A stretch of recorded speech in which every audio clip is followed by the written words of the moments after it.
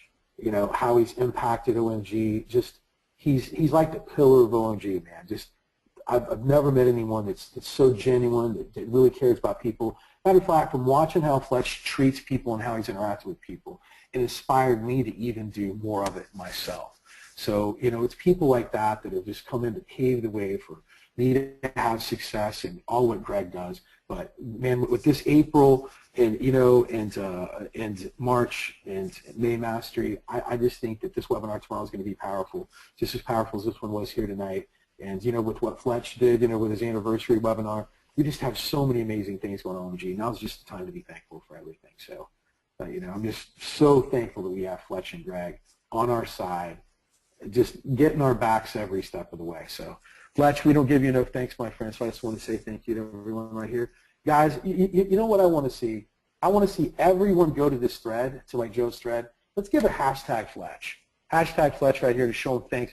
If he's helped you, if he's inspired you in any way, as he has me, we have over 100 people on here. I know that we can get 75 hashtag Fletches. He doesn't get enough credit for what he does. He's one of the unsung heroes. And he consistently, in the background, helps people selflessly without ever wanting credit for it. And that's what's amazing about it. Every person that I've ran across that I try to help, Fletch has already helped or talked to or gave him some advice along the way. That's just the type of guy he is. So if he's helped you, and even if you're brand new, if you've just come into OMG, and if you're one of the new people that have only been with us for 90 days, you're crazy if you haven't been sitting through his office hours and just picking his brain and just letting him just throw all of his knowledge on you. It's one of the things I would recommend you to do more than anything if you're trying to set up a foundation and if you're new. And if you've been around a while, you just know how valuable he is, especially if you've been to OMG Live or anywhere. So please, I encourage you. Show him thanks, give a hashtag Fletch, and I'm going to shut up and just let Joe run it. And I think I've said my piece for the night. All right, well, man, thanks for coming on, Mike and Cotton. We've had an awesome webinar, man. We've gone about 3 hours. Fletch and Michael Ledoux, Dustin, and then Kerry, he's gone, and Brian Williams.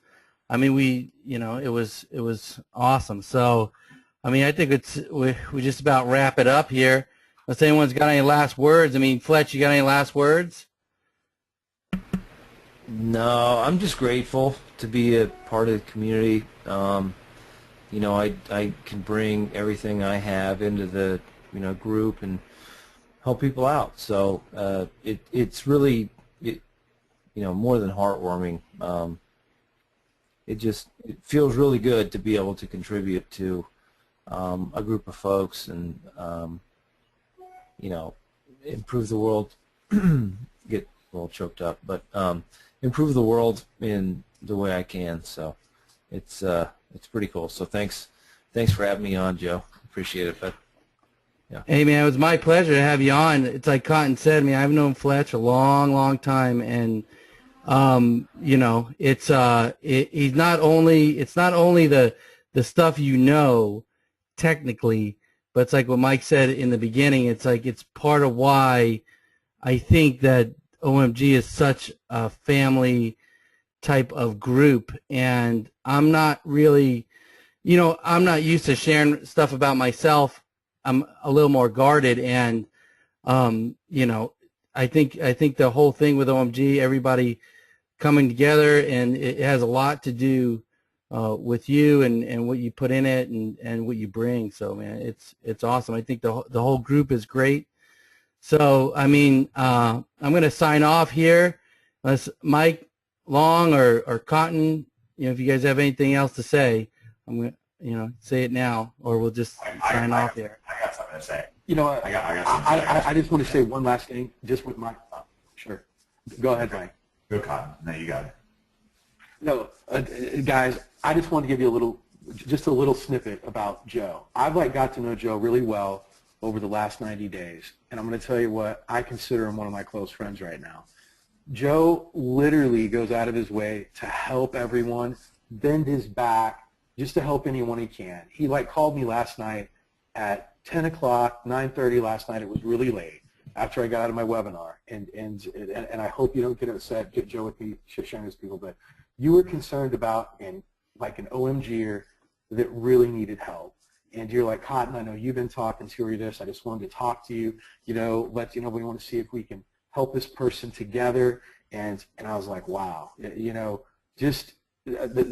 I learned so much from Joe and Fletch and their kindness that makes me be a kinder person, because sometimes I can be pretty callous, but these are two guys that really care about people. So anytime you guys get a chance, man, get to know Joe better. Amazing mind. He has things that I guarantee you that can help excel your business or anything. I just wish that everyone could get to know him as well as I do and know that their hearts are as pure as gold. And that's just all I wanted to say. OMG is it's a city on a hill. It's a place where friends come together in Providence. I want to close out with the Lord's Prayer because I didn't get to come on at the beginning, so I'm just going to do that. Our Father who art in heaven, hallowed be thy name. Thy kingdom come, thy will be done, on earth as it is in heaven. Give us this day our daily bread, and forgive us our trespasses, as we forgive those who trespass against us. It's not temptation, but deliver us from evil. For thine is the kingdom, the power, and the glory forever and ever. Amen. Thanks a lot, Joe. You rock. Yeah, all right, man. Thanks, guys, for coming on. Thanks, Mike, Cotton, jumping on, Fletch, everybody. I mean, this is OMG, man. This is what you got. This is the community. So we'll catch you guys later. I'm going to just close out with that.